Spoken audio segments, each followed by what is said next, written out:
आपल्याला सर्वांना ज्ञात आहे की आपण खरं पावसाळ्यापूर्वी हे सर्व दरवर्षी करतो आणि तुम्ही म्हणणार की दरवर्षीच असतात मग यावर्षी विशेष काय आहे. परंतु यावर्षी विशेष असं आहे की आपण सर्व जे नाले आहेत त्यांची साफसफाई करण्यासाठी खूप अगोदरपासून नियोजन केलं आणि आता सर्व ठिकाणी कामं सुरू झालेली. जी 27 मोठी नाले आहेत ती आपल्या ओरिजिन पासून आपल्या खाडीपर्यंत पूर्ण म्हणजे आपण ओरिजिन पासून म्हणजे जिथून सुरू होतो तिथे शेवट होतो या दोन्हीचे एंटायर साफसफाई करण्याचे आपण करतो. मी आज दिघापासून सुरुवात केली. दिघाचे बघितले, महापेचे नाले बघितले, कोपरखैरण्याचे बघितले, घनसोलीचे बघितले आणि आज आता आपण वाशीपर्यंत या होल्डिंग पॉईंटपर्यंत आलेलो आहोत. हे कामं होत असताना आपल्याला त्याच्यामध्ये एक संगता राहावी, सगळे एका वेळेस कामं पूर्ण व्हावी याची सुद्धा आपण आता खात्री याच्यामध्ये करतोय.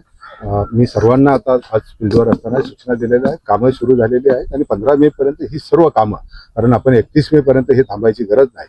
जरी 4-2 दिवस एखाद्या वेळेस मागे झाला तर मागच्या वेळेस आपल्याला 12-13 मेलाच पाऊस आला होता आणि त्यामुळे बऱ्याच वेळा आपली अडचण पण होती.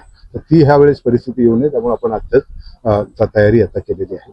होल्डिंग पॉईंटमध्ये सुद्धा ज्यावेळेस आपण चर्चा करतो की होल्डिंग पॉईंटमधली क्षमता कमी झाली, अभ्यासांची हे सगळं चुकलं आहे, परंतु हे होल्डिंग पॉईंटची क्षमता पूर्ववत करण्यासाठी सुद्धा आपण स्वतंत्ररित्या आता प्रयत्न करतोय. ही सर्व करत असताना आपल्याला मँग्रोव्ह सेलची परवानगी लागते, आपल्याला माननीय उच्च न्यायालयाची परवानगी लागते. या दोन्हीसाठी अर्ज जो आपण ते केलेले आहेत. मँग्रोव्ह सेलची ऑलरेडी एकदा त्यांची पाहणी झाली, त्यांनी पर्यायी वनीकरणासाठी लागणारी जमीन शोधण्याचं काम सुरू आहे. ती जमल्यानंतर त्याची मंजुरी मिळेल आणि मग आपल्याला डिसिल्टिंग पूर्ण करून ही जी जवळजवळ धारण क्षमता 80% कमी झालेली आहे. त्यामुळं आपल्याला ज्यावेळेस पाणी धरून ठेवणारी जी काही आपली स्पंज होती ती स्पंजच आपली निकामी झालेली आहे. तर ती स्पंज आपल्याला लगेच पूर्ववत करणं गरजेचं आहे. आणि आणखीन एक सगळ्यात बाब मोठी आहे की आपण पंप हाऊस पण ठेवलेले आहे की ज्यावेळेस अशी काही आपत्ती येते तर आपल्याला पंप हाऊस ऑपरेट केलं पाहिजे. जे जुने पंप हाऊस होते ते बदलायचं सुद्धा काम चाललं आहे.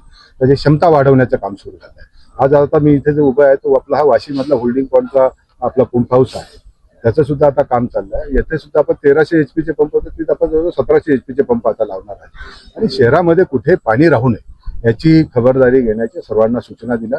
मी स्वतः जातीने हे सर्व कामे मी बघणार आहे. आज जरी मी 1 दिवस आलो तरी मी पुन्हा 3 दिवसाने बाकीच्या क्षेत्रामध्ये जाणार आहे.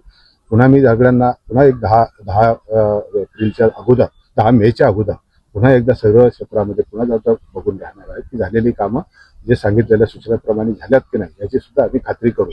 आणि ह्या वेळेस शहराला पुन्हा कुठे अशी अडचण येऊ नये, नागरिकांना अडचण येऊ नये हा एक आम्ही बघण्याचं काम करू. माझ्या चॅनलला सबस्क्राईब करा आणि बेल आयकॉन दाबा जेणेकरून तुम्हाला माझे नवीन व्हिडिओ मिळतील.